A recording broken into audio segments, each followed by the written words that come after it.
Israel ಇತಿಹಾಸದಲ್ಲಿ first time Iran ಏನ್ ಮಾಡುತ್ತೆ ಅಂದ್ರೆ ಸುಮಾರು 200ರಷ್ಟು ಬ್ಯಾಲಿಸ್ಟಿಕ್ ಮಿಸೈಲ್ಗಳನ್ನ ಇಸ್ರೇಲ್ ಮೇಲೆ ಬಿಡುತ್ತೆ. ಸೊ ಅವಾಗ ಏನಾಗುತ್ತೆ ಅಂತಂದ್ರೆ ಐರನ್ ಡಮ್ ಸಿಸ್ಟಮ್ ಇರುತ್ತೆ ಇಸ್ರೇಲ್ ಅಲ್ಲಿ, ಅದನ್ನ ಕಾಪಾಡಲಿಕ್ಕೆ ಅಂತ ಹೇಳ್ಬಿಟ್ಟು ಅದನ್ನ ಟಚ್ ಮಾಡೋ ಸಿಸ್ಟಮ್ ಬೇರೆ ವರ್ಲ್ಡ್ ಅಲ್ಲಿ ಯಾವುದೂ ಇರೋದಿಲ್ಲ. ಅದರ ಪ್ರೈಡ್ ಏನಂತಂದ್ರೆ ಐರನ್ ಡಮ್ ಅಂತದ್ರನ್ನ ಸ್ವಲ್ಪ ತಕ್ಕ ಮಟ್ಟಿಗೆ ಅದು ಫೇಲ್ ಮಾಡಿದೆ ಅಂತಾನೆ ಹೇಳ್ಬೋದು. ಬಟ್ ನೆತನ್ಯಾಹು ಅವರು ಹೇಳ್ತಾರೆ ಏನಂತಂದ್ರೆ ನಮ್ದು ಸಕ್ಸಸ್ಫುಲಿ 90% ಅಷ್ಟು ಮಿಸೈಲ್ಗಳನ್ನ ನಾವು ಆಕಾಶದಲ್ಲಿ ಹೊಡೆದಾಕಿದೀವಿ ಅಂತ. ಫಸ್ಟ್ ಟೈಮ್ ಏನಾದ್ರು ಡೈರೆಕ್ಟ್ ಆಗಿ ಅಟ್ಯಾಕ್ ಮಾಡಬೇಕು, ಇರೋನೆಲ್ಲ ಇಂಡೈರೆಕ್ಟ್ ಆಗಿ ಸಪೋರ್ಟ್ ಮಾಡ್ತಾ ಇರುತ್ತೆ ಟೆರರ್ ಆರ್ಗನೈಸೇಷನ್ ಗಳಿಗೆಲ್ಲನೂ. ಬಟ್ ಫಸ್ಟ್ ಟೈಮ್ ಏನಾಗುತ್ತೆ ಅಂತಂದ್ರೆ ಡೈರೆಕ್ಟ್ ಆಗಿ ಅಟ್ಯಾಕ್ ಮಾಡಬೇಕು ಸುಮಾರು 200ರಷ್ಟು ಬ್ಯಾಲಿಸ್ಟಿಕ್ ಮಿಸೈಲ್ಗಳಿಂದ. ಇದನ್ನ ನೋಡಿದಂತಹ ಇಸ್ರೇಲ್ ಏನ್ ಮಾಡುತ್ತೆ ಅಂತಂದ್ರೆ ಡೈರೆಕ್ಟ್ ಆಗಿ ಸ್ಟೇಟ್ಮೆಂಟ್ ಅನ್ನು ಕೊಡ್ತಾರೆ ಇಸ್ರೇಲ್ ನೆತನ್ಯಾಹು ಅವರು. ಏನಂತಂದ್ರೆ ಸೊ ಈ ಅಟ್ಯಾಕ್ಗೆ ಇರಾನ್ ಅನ್ನೋದು ಬೆಲೆ ತೆರಬೇಕಾಗುತ್ತೆ ಅಂತ ಹೇಳ್ಬಿಟ್ಟು. ಹಂಗೇನಾದ್ರೂ ಈ ಸೂಚನೆ ಏನಾದ್ರೂ 3ನೇ ಮಹಾಯುದ್ಧಕ್ಕೆ ಕಾರಣ ಆಗುತ್ತೆ. ಇಫ್ ಇನ್ ಕೇಸ್ ಇದು 3ನೇ ಮಹಾಯುದ್ಧ ಆದ್ರೆ ಈ ಇಸ್ರೇಲ್ ಜೊತೆ ಯಾವೆಲ್ಲ ದೇಶಗಳು ಬರ್ತವೆ ಮತ್ತೆ ಇರಾನ್ ಜೊತೆ ಯಾವೆಲ್ಲ ದೇಶಗಳು ಬರ್ತವೆ, ಭಾರತದ ನಿಲುವು ಏನಾಗಿರುತ್ತೆ, ಭಾರತ ಯಾರಿಗೆ ಸಪೋರ್ಟ್ ಮಾಡುತ್ತೆ, ಅದಾದ್ಮೇಲೆ ಎರಡೂ ಕಂಟ್ರಿ ಏನು ಇಸ್ರೇಲ್ ಮತ್ತೆ ಇರಾನ್ ಇದೆ ಅಲ್ವಾ, ಸೊ ಇವರ ಮಿಲಿಟರಿ ಕಂಪ್ಯಾರಿಸನ್ ಯಾವುದು ಹೆಚ್ಚಾಗಿದೆ ಅಂತ ಅನ್ನೋದ್ರ ಬಗ್ಗೆ ಕಂಪ್ಲೀಟ್ ಅನಾಲಿಸಿಸ್ ಮಾಡ್ತಾ ಹೋಗೋಣ. ಸೊ ಅದಕ್ಕೋಸ್ಕರ ಈ ವಿಡಿಯೋನ ಎಲ್ಲೂ ಸ್ಕಿಪ್ ಮಾಡಿದ್ರೆ ಕಂಪ್ಲೀಟ್ ಆಗಿ ನೋಡಿ ಅಂತ ರಿಕ್ವೆಸ್ಟ್ ಮಾಡ್ಕೊಳ್ತಾ ಬನ್ನಿ ವಿಡಿಯೋನ ಸ್ಟಾರ್ಟ್ ಮಾಡೋಣ.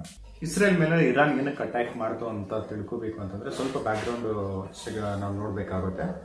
ಅಂದ್ರೆ ಸ್ವಲ್ಪ ವರ್ಷಗಳ ಹಿಂದೆ ಹೋಗ್ಬೇಕು ಅಂತಂದ್ರೆ 1948ರಲ್ಲಿ ಏನು ಇಸ್ರೇಲ್ ಸ್ವತಂತ್ರವಾಗಿ ದೇಶ ಆಗಬೇಕಾದ್ರೆ ಅಲ್ಲಿ ಡಿವೈಡ್ ಆಗುತ್ತೆ ಕಂಟ್ರೀಸ್, ನೈಬರ್ ಕಂಟ್ರೀಸ್ ಎಲ್ಲ ಡಿವೈಡ್ ಆಗುತ್ತೆ.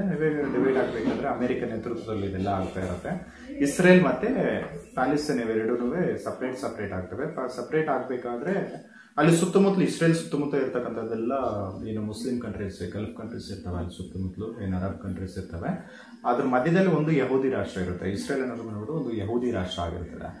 ಅಲ್ಲಿ ಏನು ಡಿವೈಡ್ ಆಗುತ್ತಲ್ಲ, ಡಿವೈಡ್ ಆಗ್ಬೇಕಾದ್ರೆ ಇರಾನ್ ಏನ್ ಭಾವಿಸುತ್ತೆ ಅಂತಂದ್ರೆ ಸೊ ಇಲ್ಲಿ ಡಿವೈಡ್ ಆಗ್ಬೇಕಾದ್ರೆ ಈಕ್ವಲ್ ಆಗಿ ಮಾಡಿಲ್ಲ, ಭೂಭಾಗ ಅನ್ನೋದು ಜಾಸ್ತಿ ಇಸ್ರೇಲ್ಗೆ ಹೋಗಿದೆ ಅನ್ನೋದು ಒಂದು ಕಾರಣ ಇರುತ್ತೆ. ಇನ್ನೊಂದು ಏನಂತಂದ್ರೆ ಸೊ ಇಲ್ಲೆಲ್ಲ ಮುಸ್ಲಿಂ ರಾಷ್ಟ್ರಗಳು ಇರಬೇಕಾದ್ರೆ ಇದೊಂದು ಯಹೂದಿ ರಾಷ್ಟ್ರ ಇದೆ. ಸೊ ಯಾವತ್ತಿದ್ರೆ ಇದರಿಂದ ನಮ್ಗೆ ಥ್ರೆಟ್ ಆಗ್ಬೋದು, ಇದನ್ನ ಇಲ್ಲಿ ಇರೋದಕ್ಕೆ ಬಿಡಬಾರ್ದು ಅನ್ನೋದು ಅದೊಂದು ಮೈಂಡ್ ಸೆಟ್ ಅಲ್ಲಿ ಇರ್ತದೆ. ಸೊ ಇಲ್ಲಿಂದ ಅವ್ರಿಗೆ ಅಪೋಸಿಷನ್ ಅನ್ನೋದು ಸ್ಟಾರ್ಟ್ ಆಗ್ತಾ ಬರುತ್ತೆ. ಬಟ್ ಇನ್ನೊಂದು ಏನಂತಂದ್ರೆ ಈಗಿರೋಷ್ಟು ವೈರತ್ವ ಅಲ್ಲಿ ಸ್ಟಾರ್ಟಿಂಗ್ ಅಲ್ಲಿ ಇರಲಿಲ್ಲ. ಅವಾಗ ಏನು ಇರಾನ್ ಅಲ್ಲಿ ಇರ್ತಾರಲ್ವಾ ಸರ್ವಾಧಿಕಾರಿ ಅಂತಂದ್ರೆ ಅವ್ರ ಲೀಡರ್ ಏನಿರ್ತಾರಲ್ವಾ, ಅವರು ಮತ್ತೆ ಇಸ್ರೇಲ್ ಮಧ್ಯೆ ತುಂಬಾ ಫ್ರೆಂಡ್ಲಿ ನೇಚರ್ ಇರ್ತಾ ಇತ್ತು. ಅನ್ಅಫಿಷಿಯಲ್ ಆಗಿ ಅಂದ್ರೆ ಅಫ್ರೆಂಟ್ ಏನ್ ಇರೋದಿಲ್ಲ, ಅನ್ಅಫಿಷಿಯಲ್ ಆಗಿ ಫ್ರೆಂಡ್ಲಿ ನೇಷನ್ಸ್ ಆಗಿರ್ತವೆ, ಎರಡೂ ಫ್ರೆಂಡ್ಲಿ ನೇಷನ್ಸ್ ಆಗಿರ್ತಾ ಇತ್ತು.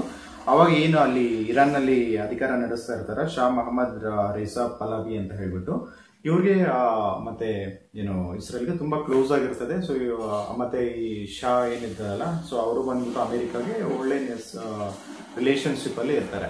ಸೊ ಈ ಪೀರಿಯಡ್ ಅಲ್ಲಿ ಇವರಿಬ್ಬರಿಗೂ ಏನು ಆತರ ಹೇಳ್ಕೊಳ್ಳೋ ತರ ವಿರೋಧಗಳು ಅಥವಾ ಯುದ್ಧಗಳು ಆತರ ಆ ಮಟ್ಟಿಗೆ ಇವಾಗ ಏನಾಗ್ತಿದೆ ಅಲ್ವಾ, ಸೊ ಆ ಮಟ್ಟಿಗೆ ಏನಾಗ್ತಾ ಇರೋದಿಲ್ಲ.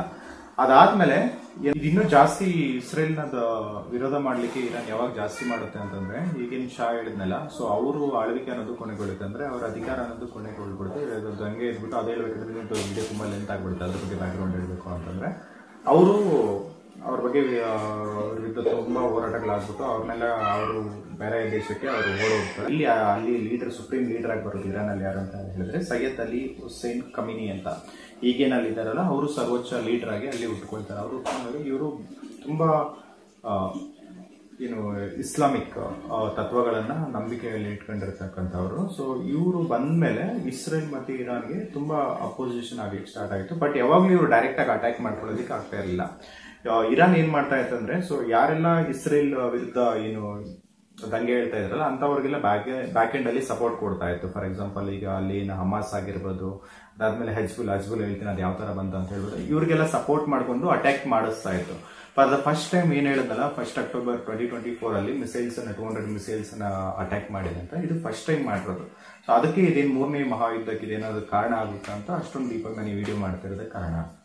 ಏನಕ್ಕೆ ಈ ಹುಸೇನಿ ಅವ್ರಿಗೆ ಅವ್ರ ಮೇಲೆ ಕಾರಣ, ಏನಕ್ಕೆ ಅವ್ರ ಮೇಲೆ ಅಟ್ಯಾಕ್ ಮಾಡಿದ್ರು ಅಂತ ಬ್ಯಾಕ್ಗ್ರೌಂಡ್ ಚೆಕ್ ಮಾಡ್ತಾ ಹೋದ್ರೆ ಫಸ್ಟ್ ಟೈಮ್ ಏನಕ್ಕೆ ಇಷ್ಟೊಂದು ಡೈರೆಕ್ಟ್ ಅಟ್ಯಾಕ್ ಮಾಡಿದಾರೆ ಅಂತಂದ್ರೆ ಅದಕ್ಕೆ ಒಂದೇ ಒಂದು ರೀಸನ್ ಇದೆ. ಒಂದಂದ್ರೆ ಸುಮಾರು ಇದೆ, ಬಟ್ ಮೈನ್ ರೀಸನ್ ಈ ಟೈಮಲ್ಲೇ ಮಾಡಬೇಕು ಅಂತಂದ್ರೆ ರೀಸನ್ ಲೆಬನಾನ್ ಅಲ್ಲಿ ಇರ್ತಕ್ಕಂಥ ಹಿಜ್ಬುಲ್ಲಾ ಒಂದು ಸಂಘಟನೆ ಅಂತ ಏನಿರುತ್ತಲ್ಲ, ಸೊ ಆ ಸಂಘಟನೆಯ ಹೆಡ್ ಅಂತಂದ್ರೆ ಏನ್ ಸುಪ್ರೀಂ ಲೀಡರ್ ಇರ್ತಾರ ಅವ್ರನ್ನ ರೀಸೆಂಟ್ ಆಗಿ ಇಸ್ರೇಲ್ ಉಳಿಸ್ಬಿಡುತ್ತಾರೆ. ಆ ಅಟ್ಯಾಕ್ ಅಲ್ಲಿ ಅವರು ಸತ್ತೋಗ್ಬಿಡ್ತಾರೆ. ಸೊ ಆ ಸತ್ತೋಗ್ಬೇಕಾದ್ರೆ ಇದನ್ನ ಇರಾನ್ ಅನ್ನೋದು ಜೀರ್ಣಿಸ್ಕೊಳ್ಳೋದಕ್ಕೆ ಆಗೋದಿಲ್ಲ. ಅಂತಂದ್ರೆ ಇಲ್ಲಿ ಏನು ಹಮಾಸ್ ಆಗಿರ್ಬೋದು ಮತ್ತೆ ಆದ್ಮೇಲೆ ಇದು ಹಿಜ್ಬುಲ್ಲಾ ಇವುಗಳ ಬ್ಯಾಕ್ ಎಂಡ್ ಅಲ್ಲಿ ಸಪೋರ್ಟ್ ಮಾಡ್ತಾ ಇದ್ದು ಈ ಏನು ಅಲ್ಲಿ ಲೆಬನಾನ್ ಇದೆಯಲ್ಲ, ಲೆಬನಾನ್ ಗೌರ್ಮೆಂಟ್ ಮಿಲಿಟರಿ ಇದ್ರು ಗೌರ್ಮೆಂಟ್ ಮಿಲಿಟರಿಗಿನ ಪವರ್ಫುಲ್ ಏನಾದ್ರು ಇದೆ ಅಂದ್ರೆ ಹೆಜ್ಬುಲ್ಲಾ. ಅದು ಹೆಜ್ಬುಲ್ಲಾಗೆಲ್ಲ ಇಷ್ಟೊಂದು ಪವರ್ ಕೊಡ್ತಾ ಇದ್ದೀರಿ ಏನಕ್ಕಂತಂದ್ರೆ ಅಷ್ಟೊಂದು ಏನು ಒಂದು ಎಕನಾಮಿಕಲಿ ಆಗಿರ್ಬೋದು, ಒಂದು ವೆಪನ್ಸ್ ಮೂಲಕ ಆಗಿರ್ಬೋದು, ಇದಕ್ಕೆಲ್ಲ ಸಪೋರ್ಟ್ ಮಾಡ್ತಾ ಇದ್ದು ಸುಮಾರು $1 ಬಿಲಿಯನ್ ಸ್ಪೆಂಡ್ ಮಾಡಿ ಅದನ್ನೆಲ್ಲ ಅವ್ರಿಗೆಲ್ಲ ಸಪೋರ್ಟ್ ಮಾಡ್ತಾ ಇದ್ದಿದ್ದು ಯಾರು ಅಂತಂದ್ರೆ ಇರಾನ್. ಸೊ ಇರಾನ್ ಸಪೋರ್ಟ್ ಮಾಡಿ ಏನಕ್ಕೆ ಸಪೋರ್ಟ್ ಮಾಡ್ತಾ ಇತ್ತು ಅಂದ್ರೆ ಅವರು ಏನು ಇಸ್ರೇಲ್ ಜೊತೆ ಏನು ಅವಾಗ ಸಣ್ಣ ಪುಟ್ಟ ವಿರುದ್ಧವಾಗಿ ಹೋರಾಡ್ತಾ ಇದ್ರು. ಸೊ ಯಾರೆಲ್ಲ ಶತ್ರುವಿನ ಶತ್ರು ಮಿತ್ರ ಅಂತ ಹೇಳ್ತಾರಲ್ಲ, ಆ ತರ ಯಾರೆಲ್ಲ ಇಸ್ರೇಲ್ಗೆ ಎಗೇನೆಸ್ಟ್ ಇರ್ತಾರೆ ಅವ್ರಿಗೆಲ್ಲ ಇವ್ರು ಸಪೋರ್ಟ್ ಮಾಡ್ತಾರೆ. ಟೆರರ್ ಆರ್ಗನೈಸೇಷನ್ಸ್, ಉಗ್ರ ಸಂಘಟನೆಗಳು ಇರ್ತಾವಲ್ಲ, ಸೊ ಅವ್ರಿಗೆಲ್ಲ ಇವ್ರು ಸಪೋರ್ಟ್ ಮಾಡ್ತಾ ಬಂತು, ಬ್ಯಾಕ್ ಎಂಡ್ ಅಲ್ಲಿ ಸಪೋರ್ಟ್ ಮಾಡ್ತಾ ಬಂತು. ಈ ಸುಪ್ರೀಂ ಲೀಡರ್ ಏನಿರ್ತಾರಲ್ಲ ನಸ್ರುಲ್ಲಾ ಅಂತ ಹೇಳಿದ್ನಲ್ಲ, ಸೊ ಅವ್ರನ್ನ ಇಸ್ರೇಲ್ ಏನಾದ್ರು ಹೊಡೆದುರಿಸ್ಬಿಡುತ್ತೆ. ಅಂದ್ರೆ ಏರ್ ಸ್ಟ್ರೈಕ್ ಮಾಡ್ಬಿಟ್ಟು ಈ ಲೆಬನಾನ್ ಮೇಲೆ ಹೊಡೆದುರಿಸ್ಬೇಕಾದ್ರೆ ಸೊ ಇದನ್ನ ತಡ್ಕೊಳ್ಳೋದಕ್ಕೆ ಇರಾನ್ ಕೈಲಿ ಆಗೋದಿಲ್ಲ. ಸೊ ಇದನ್ನ ಮನಸ್ಸಲ್ಲಿ ಇಟ್ಕೊಂಡು ಏನ್ ಮಾಡುತ್ತೆ ಅಂದ್ರೆ ಇರಾನ್ ಅನ್ನೋದು ಬಂದ್ಬಿಟ್ಟು ಡೈರೆಕ್ಟ್ ಮಿಸೈಲ್ಸ್ ಅಟ್ಯಾಕ್ ಮಾಡ್ಬಿಡುತ್ತೆ. ಡೈರೆಕ್ಟ್ ಸುಮಾರು 200ರಷ್ಟು ಮಿಸೈಲ್ಗಳನ್ನ ಅಟ್ಯಾಕ್ ಮಾಡ್ಬಿಡುತ್ತೆ. ಅಟ್ಯಾಕ್ ಮಾಡ್ಬೇಕಾದ್ರೆ ಇದರಲ್ಲಿ ದೊಡ್ಡದಾಗಿ ಏನು ಇಸ್ರೇಲ್ಗೆ ನಷ್ಟ ಇಲ್ಲ. ಇಸ್ರೇಲ್ ಬ್ಯಾಕ್ ಗ್ರೌಂಡ್ ತಿಳ್ಕೊಂಡಿದ್ದೀರಾ ಅಂತಂದ್ರೆ ಇದು ಎಷ್ಟು ಮಟ್ಟಿಗೆ ಇಸ್ರೇಲ್ಗೆ ಜಿಯೋ ಪೊಲಿಟಿಕಲಿ ಆಗಿರ್ಬೋದು, ಅವ್ರ ಪ್ರೆಸ್ಟಿಜಿಯಸ್ ಫೀಲ್ ಆಗ್ಬೇಕಂತಂದ್ರೆ ಅವ್ರನ್ನ ಯಾರು ಮುಟ್ಟೋದಕ್ಕೂ ಅವ್ರು ಭಯ ಪಡ್ತಾರೆ. ಆ ನೈಬರ್ ಅಲ್ಲಿ ಇರೋದ್ರಲ್ಲಿ ಇಸ್ಲಾಮಿಕ್ ಕಂಟ್ರೀಸ್ ಆಗಿದ್ರು ಇಸ್ರೇಲ್ ಟಚ್ ಮಾಡ್ಬೇಕು ಅಂದ್ರೆ 100 ಸಲ ಯೋಚನೆ ಮಾಡ್ತಾರೆ. ಅಷ್ಟೊಂದು ಪವರ್ಫುಲ್ ಕಂಟ್ರಿ ಇಸ್ರೇಲ್ ಆಗಿರ್ತದೆ. ಅಂತದ್ರ ಕಂಟ್ರಿ ಮೇಲೆ ಈ ತರ ಅಟ್ಯಾಕ್ ಮಾಡಿರೋದು ಬಂದ್ಬಿಟ್ಟು ಇಸ್ರೇಲ್ಗೆ ತಡ್ಕೊಳ್ಳೋದಕ್ಕಾಗೋದಿಲ್ಲ. ಡೈರೆಕ್ಟ್ ಸ್ಟೇಟ್ಮೆಂಟ್ ಕೊಡ್ತಾರೆ ನೆತನ್ಯಾಹು ಅವರು ಬಂದ್ಬಿಟ್ಟು ಇದಕ್ಕೆ ಬೆಲೆ ತೆರಲೇಬೇಕಾಗುತ್ತೆ ಇರಾನ್ ಅಂತ ಹೇಳ್ಬಿಟ್ಟು. ಅದೊಂದೇ ರೀಸನ್ಗೋಸ್ಕರ ಇವಾಗ ವರ್ಲ್ಡ್ ಎಲ್ಲ ನೋಡ್ತಾ ಇರೋದು ಥರ್ಡ್ ವರ್ಲ್ಡ್ ವಾರ್ ಕಾರಣ ಆಗುತ್ತಾ ಅಂತ ಹೇಳ್ಬಿಟ್ಟು. ಇನ್ನೂ ಸ್ವಲ್ಪ ಮುಂದಕ್ಕೆ ಹೋಗಿ ನೋಡೋದಾದ್ರೆ ಇರಾನ್ ಏನ್ ಮಿಸೈಲ್ ಮಾಡ್ತಲ್ಲ, ಮಿಸೈಲ್ ದಾಳಿ ಮಾಡ್ಬೇಕಾದ್ರೆ ಅದರಲ್ಲಿ ಒಬ್ಬ ಪ್ರಜೆ ಇಸ್ರೇಲ್ ಅಲ್ಲಿ ಸತ್ತೋಗಿರ್ತಾನೆ. ಅವನು ಬಂದ್ಬಿಟ್ಟು ಪ್ಯಾಲೆಸ್ತೈನ್ ಆಗಿರ್ತಾನೆ. ಅಂದ್ರೆ ಅದು ಏನ್ ಮಿಸೈಲ್ ಬಂದಿರುತ್ತೆ ಅದು ಬಂದು ಕೆಳಗಡೆ ಬೀಳ್ಬೇಕಾದ್ರೆ ಅದ್ರ ಮೇಲೆ ಬೀಳುತ್ತೆ, ಅದರಿಂದ ಅದು ಅವ್ರು ಸತ್ತೋಗ್ತಾರೆ. ಇಸ್ರೇಲ್ ಅಲ್ಲಿ ಬಂದ್ಬಿಟ್ಟು ಒಂದು ಐರನ್ ಡೋಮ್ ಸಿಸ್ಟಮ್ ಇರುತ್ತೆ. ಎಕ್ಸ್ಟರ್ನಲ್ ಫೋರ್ಸಸ್ ಏನಾದ್ರು ಅಟ್ಯಾಕ್ ಮಾಡ್ಬೇಕಾದ್ರೆ ಅದೇನ್ ಮಾಡುತ್ತೆ ಅಂತಂದ್ರೆ ಅದನ್ನ ಐಡೆಂಟಿಫೈ ಮಾಡ್ಬಿಟ್ಟು ಅಂದ್ರೆ ಆಕಾಶದಲ್ಲಿ ಅದನ್ನ ಹೊಡೆದಾಗ್ಬಿಡುತ್ತೆ. ಕೌಂಟರ್ ಈ ಕಡೆಯಿಂದ ಸಿಗ್ನಲ್ ಕಳಿಸುತ್ತೆ. ಏನಾದ್ರು ಇನ್ ಕೇಸ್ ಅದು ಅಪ್ಪಳಿಸುತ್ತೆ ಅಂತಂದ್ರೆ ಆ ಏರಿಯಾದಲ್ಲಿ ಯಾವೆಲ್ಲ ಅಲ್ಲಿ ಟಾರ್ಗೆಟ್ ಫಿಕ್ಸ್ ಮಾಡಿದ್ರೆ ಅಲ್ಲಿ ಬರ್ಬೇಕಾದ್ರೆ ಆ ಕಡೆಗೆ ಸೈರನ್ ಕೊಡುತ್ತೆ. ಸೈರನ್ ಕೊಡ್ಬೇಕಾದ್ರೆ ಅಲ್ಲಿ ಜನಗಳು ಏನ್ ಮಾಡ್ತಾರೆ, ಬಂಕರ್ಸ್ ಇರ್ತವೆ. ಆ ಬಂಕರ್ಸ್ ಹೋಗಿ ಅವ್ರು ಸೆಂಟರ್ ತಗೊಳ್ತಾರೆ. ಮತ್ತೆ ಏರ್ ಡೋಮ್ ಸಿಸ್ಟಮ್ ಏನು ಇದೆ ಅಲ್ವಾ, iron dome system.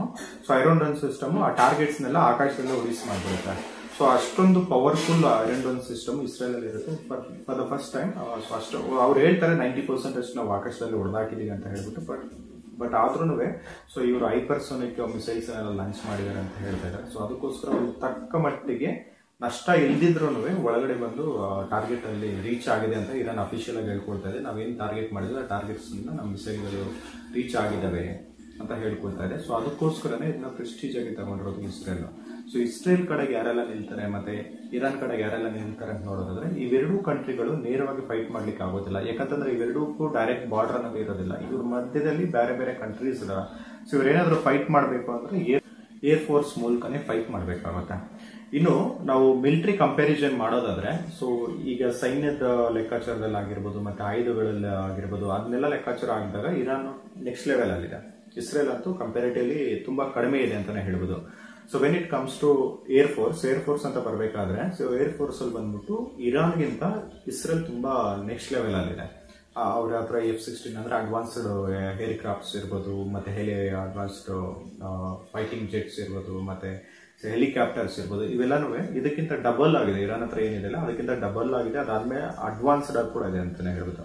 ಇದೇನಕ್ಕೆ air force ಅಷ್ಟೊಂದು ಇಂಪಾರ್ಟೆಂಟ್ ಅಂತ ಹೇಳಿದ್ರೆ ಇವೆರಡು ನೈಬರ್ ಕಂಟ್ರೀಸ್ ಅಲ್ಲ, ಅಂದ್ರೆ ಅಕ್ಕಪಕ್ಕದಲ್ಲಿರೋವಲ್ಲ ಏನು ಸೈನ್ಯವನ್ನು ಕಳಿಸಿ ಡೈರೆಕ್ಟ್ ಅಟ್ಯಾಕ್ ಮಾಡ್ಕೊಳ್ಳೋದಕ್ಕೆ.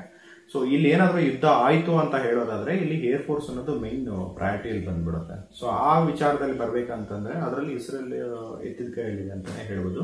ಅದಕ್ಕೆ ಇವ್ರೇನ್ ಮಾಡ್ತಾರೆ ಅಂತಂದ್ರೆ ಇಸ್ರೇಲ್ ಅವರು ಡೈರೆಕ್ಟ್ ಆಗಿ ಮಿಸೈಲ್ ಅಟ್ಯಾಕ್ ಅನ್ನ ಮಾಡ್ತಾರೆ. ಇಲ್ಲ ಅಂತಂದ್ರೆ ಡ್ರೋನ್ ಮೂಲಕ ಹೊಡೆಯೋದಕ್ಕೆ ಇವರು ಪ್ಲಾನ್ ಮಾಡ್ಕೊಂಡಿದ್ದಾರೆ.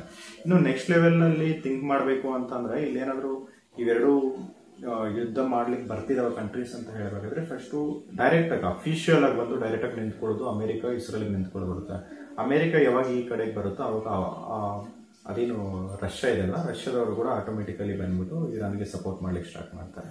ಯಾಕಂತಂದ್ರೆ ಇರಾನ್ ಮತ್ತೆ ಇಸ್ರೇಲ್ ವಾರ್ ನಡಿಬೇಕಾದ್ರೆ ಇವೆರಡು ಅಮೆರಿಕಗೂ ರಷ್ಯಾಗೆ ಆಗೋದಿಲ್ಲ. ಯಾಕಂತಂದ್ರೆ ರಷ್ಯಾ ಈಗ ಯುಕ್ರೇನ್ ಜೊತೆ ಫೈಟ್ ಮಾಡ್ಬೇಕಾದ್ರೆ ಅಮೆರಿಕ ಹೋಗ್ಬಿಟ್ಟು ಅಲ್ಲಿ ಯುಕ್ರೇನ್ಗೆ ಸಪೋರ್ಟ್ ಮಾಡ್ತಾ ಇದೆ. ಸೊ ಸೇಮ್ ಈ ಶತ್ರುವಿನ ಶತ್ರು ಮಿತ್ರ ಮತ್ತೆ ಏನು ಅಮೆರಿಕ ಮಾಡ್ತಿರೋದ್ರಿಂದ ಅಮೆರಿಕ ಎಲ್ಲಿ ಮಿತ್ರ ಪಕ್ಷ ಹೊಂದಿರುತ್ತೋ ಅದಕ್ಕೆ ಅಪೋಸಿಟ್ ಆಗಿ ಶತ್ರು ಪಕ್ಷದಲ್ಲಿ ಏನು ರಷ್ಯಾ ಇರುತ್ತಾ. ಮತ್ತೆ ಇನ್ನು ಇಸ್ರೇಲ್ಗೆ ನೈಬರ್ ಅಲ್ಲಿ ಇರ್ತಕ್ಕಂಥ ಕಂಟ್ರೀಸ್ ಅನ್ನು ನೋಡ್ಕೊಳ್ಬೇಕಾದ್ರೆ ಅದರಲ್ಲಿ ಇರಾನ್ಗೆ ಸಪೋರ್ಟ್ ಮಾಡ್ತಾರೆ. ಅಲ್ಲಿ ಸುತ್ತಮುತ್ತಲು ಇರೋದೆಲ್ಲ ಇಸ್ಲಾಮಿಕ್ ಕಂಟ್ರೀಸ್ ಇರುತ್ತೆ. ಅದರಲ್ಲಿ ಇರಾನ್ ಸಪೋರ್ಟ್ ಮಾಡ್ತಕ್ಕಂಥ ಕಂಟ್ರಿಗಳು ತುಂಬಾನೇ ಇದಾವೆ. ಅದಂತ ಹೇಳ್ಬಿಟ್ಟು ಇಸ್ರೇಲ್ಗೆ ಯಾರು ಸಪೋರ್ಟ್ ಮಾಡಲ್ಲ ಅಂತಿಲ್ಲ. ಸೊ ಇಸ್ರೇಲ್ಗೆ ಸಪೋರ್ಟ್ ಮಾಡ್ತಕ್ಕಂಥ ಇಸ್ಲಾಮಿಕ್ ಕಂಟ್ರಿಗಳು ಕೂಡ ಇದಾವೆ ಅಂತಾನೆ ಹೇಳ್ಬೋದು. ಇನ್ನು ಜಿಯೋಪೊಲಿಟಿಕಲ್ ಆಗಿ ನೋಡೋದಾದ್ರೆ ಈಗ ನೆಕ್ಸ್ಟ್ ಲೆವೆಲ್ ಪೊಸಿಷನ್ ಅಲ್ಲಿ ಅಂದ್ರೆ ಒಂದು ಬೆಟರ್ ಪೊಸಿಷನ್ ಅಲ್ಲಿ ಇರೋದಂದ್ರೆ ಇಸ್ರೇಲ್ ಅಂತಾನೆ ಹೇಳ್ಬೋದು. ಜಿಯೋಪೊಲಿಟಿಕಲಿ ಕಂಪೇರ್ ಮಾಡಬೇಕಾದ್ರೆ ಸೊ ಒಂದು ಬೆಟರ್ ಪೊಸಿಷನ್ ಅಲ್ಲಿ ಅಂದ್ರೆ ಬಿಫೋರ್ಗಿಂತ ಇವಾಗ ಒಳ್ಳೆ ಪೊಸಿಷನ್ ಅಲ್ಲಿ ಇದೆ ಜಿಯೋಪೊಲಿಟಿಕಲಿ ಅಂತ ಹೇಳ್ಬೋದು ನಾವು ಈಗ ನೋಡೋದಾದ್ರೆ, ಅನಾಲಿಸಿಸ್ ಮಾಡೋದಾದ್ರೆ. ಅದಾದ್ಮೇಲೆ ಈಗ ಯುದ್ಧ ಸ್ಟಾರ್ಟ್ ಆಯ್ತು ಅಂದ್ರೆ ಇಂಡಿಯಾ ಪಾತ್ರ ಏನ್ ಮಾಡೋದಂದ್ರೆ ಫಸ್ಟ್ ಇಂಡಿಯಾ ನ್ಯೂಟ್ರಲ್ ಆಗಿರೋದು ಒಳ್ಳೇದು ಅನ್ಸುತ್ತೆ. ಯಾಕಂತಂದ್ರೆ ಇರಾನ್ ಮತ್ತೆ ಇಸ್ರೇಲ್ ಇವೆರಡೂ ಇಂಡಿಯಾಗೆ ತುಂಬಾ ಬೇಕಾಗಿರ್ತಕ್ಕಂಥವ್ರು. ಅಂದ್ರೆ ಎರಡು ಮಿತ್ರ ರಾಷ್ಟ್ರಗಳೇ ನಮಗೆ. ಸೊ ಇವ್ರ ಕಡೆಯಿಂದ ತುಂಬಾ ಅಷ್ಟು ಡಿಫೆನ್ಸ್ ನಮಗೆ ಇಂಪೋರ್ಟ್ಸ್ ಬರ್ತಾ ಇರ್ತವೆ, ಅವ್ರ ಕಡೆಯಿಂದ ಕ್ರೂಡ್ ಆಯಿಲ್ ಬರ್ತಾ ಇರುತ್ತೆ. ಸೊ ಈ ಟೈಮಲ್ಲಿ ನಮಗೆ ತುಂಬಾ ನ್ಯೂಟ್ರಲ್ ಆಗಿದ್ರೆ ಅಂದ್ರೆ ನಾವು ಆ ಕಡೆನೂ ಆ ಪಾರ್ಟಿನೂ ವಹಿಸೋದಿಲ್ಲ, ಈ ಪಾರ್ಟಿನೂ ವಹಿಸೋದಿಲ್ಲ ಅಂತ ನ್ಯೂಟ್ರಲ್ ಆಗಿರಬೇಕಾಗುತ್ತೆ. ಇಫ್ ಇನ್ ಕೇಸ್ ಏನಾದ್ರು ಹೋಗೋದು ಅಂತಂದ್ರೆ ಈಗ ಈ ಇಸ್ರೇಲ್ ಅಂತೂ ನಮಗೆ ಕಾರ್ಗಿಲ್ ಸಂದರ್ಭದಲ್ಲಿ ಸಹಾಯ ಮಾಡುತ್ತೆ, ಅದಿಲ್ಲ ಅಂತ ಹೇಳೋದು ಬರೋದಿಲ್ಲ. ಅದಾದ್ಮೇಲೆ ಇನ್ನು ರಷ್ಯಾ ನಮ್ಗಂತೂ ಪರಮಾಪ್ತ. ಸೊ ರಷ್ಯಾ ಬಂದ್ಬಿಟ್ಟು ನಮ್ಗೆ ಇರಾನ್ ಮಿತ್ರಕೂಟದಲ್ಲಿದೆ ಅಂತಂದ್ರೆ ರಷ್ಯನ್ ಬಿಟ್ಟು ನಾವು ಹೋಗೋಕ್ಕಾಗೋದಲ್ಲ. ಸೊ ಈ ತರ ಸನ್ನಿವೇಶಗಳು ಬಂದ್ಬಿಡುತ್ತೆ. ಈ ಸರ ಎಲ್ಲ ಸನ್ನಿವೇಶಗಳು ಬಂದಾಗ ಇಂಡಿಯಾ ನ್ಯೂಟ್ರಲ್ ಆಗಿರೋದೇ ಒಳ್ಳೇದು ಅಂತಾನೆ ಹೇಳ್ಬೋದು. ಈಗಿರೋ ಪ್ರೆಸೆಂಟ್ ಎರಡೂ ರಾಷ್ಟ್ರಗಳು ನಮ್ಗೆ ಯಾಕಂತಂದ್ರೆ ಎರಡು ಮಿತ್ರ ರಾಷ್ಟ್ರಗಳಂತಾನೆ ಹೇಳ್ಬೋದು. ಈಗ ನಮ್ದು ಶಹಬಾರ್ ಬಂದರು ಏನು ಒಪ್ಪಂದ ಆಗಿದೆ ಅಲ್ವಾ ಇರಾನ್ ಜೊತೆ. ಸೊ ಅದು ಕೂಡ ಡೆವಲಪ್ಮೆಂಟ್ ಸ್ಟೇಜ್ ಅಲ್ಲಿ ಇದೆ. ಆದ್ಮೇಲೆ ಇಸ್ರೇಲ್ ಜೊತೆಗೂ ನಾವು ಒಳ್ಳೆ ಸಂಬಂಧವನ್ನು ಇಟ್ಕೊಂಡಿದ್ದೀವಿ. ಅದರಲ್ಲಿ ಅವ್ರ ಕಡೆಯಿಂದ ತುಂಬಾ ಸಪೋರ್ಟ್ ಕೂಡ ಸಿಕ್ಕಿದೆ ನಮಗೆ, ಯಾವಾಗ ರಿಕ್ವೈರ್ಮೆಂಟ್ ಇದೆ ಅಲ್ವಾ. ಸೊ ಆ ಟೈಮಲ್ಲಿ ತುಂಬಾ ಸಪೋರ್ಟ್ ಕೂಡ ಸಿಕ್ಕಿದೆ.